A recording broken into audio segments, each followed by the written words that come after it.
মই ইয়াৰ আগতো কৈছোঁ যে মাত্ৰ উমৰাংচাওত নহয়, উমৰাংচাও দুৰ্ঘটনা হ'ল, সেইখিনি গোটেইখিনি কথাবোৰ ৰাজহুৱা হ'ল।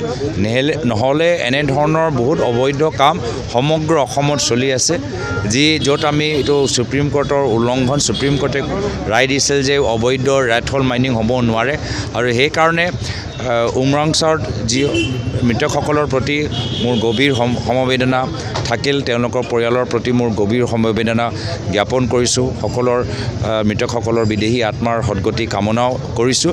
লগে লগে এনেধৰণৰ যে সমগ্ৰ অসম ভিতৰত যে কামবোৰ চলি আছে, তাৰ বাবে বিশেষ SIT গঠন হোৱাৰ দাবী মই জনাইছোঁ। মই ইয়াৰ আগতো কৈছোঁ যে মাত্ৰ উমৰাংচাওত নহয়, উমৰাংচাও দুৰ্ঘটনা হ'ল, সেইখিনি গোটেইখিনি কথাবোৰ ৰাজহুৱা হ'ল।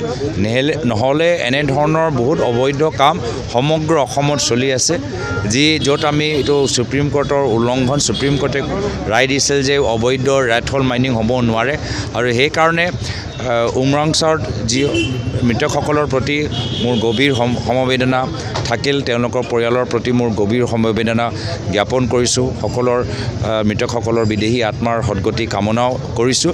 লগে লগে এনেধৰণৰ যে সমগ্ৰ অসম ভিতৰত যে কামবোৰ চলি আছে, তাৰ বাবে বিশেষ SIT গঠন হোৱাৰ দাবী মই জনাইছোঁ। মই ইয়াৰ আগতো কৈছোঁ যে মাত্ৰ উমৰাংচাওত নহয়, উমৰাংচাও দুৰ্ঘটনা হ'ল, সেইখিনি গোটেইখিনি কথাবোৰ ৰাজহুৱা হ'ল।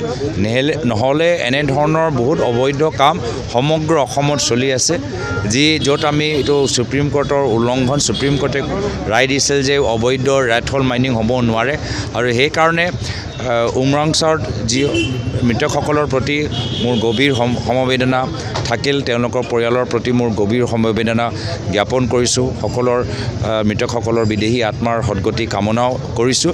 লগে লগে এনেধৰণৰ যে সমগ্ৰ অসম ভিতৰত যে কামবোৰ চলি আছে, তাৰ বাবে বিশেষ SIT গঠন হোৱাৰ দাবী মই জনাইছোঁ। মই ইয়াৰ আগতো কৈছোঁ যে মাত্ৰ উমৰাংচাওত নহয়, উমৰাংচাও দুৰ্ঘটনা হ'ল, সেইখিনি গোটেইখিনি কথাবোৰ ৰাজহুৱা হ'ল।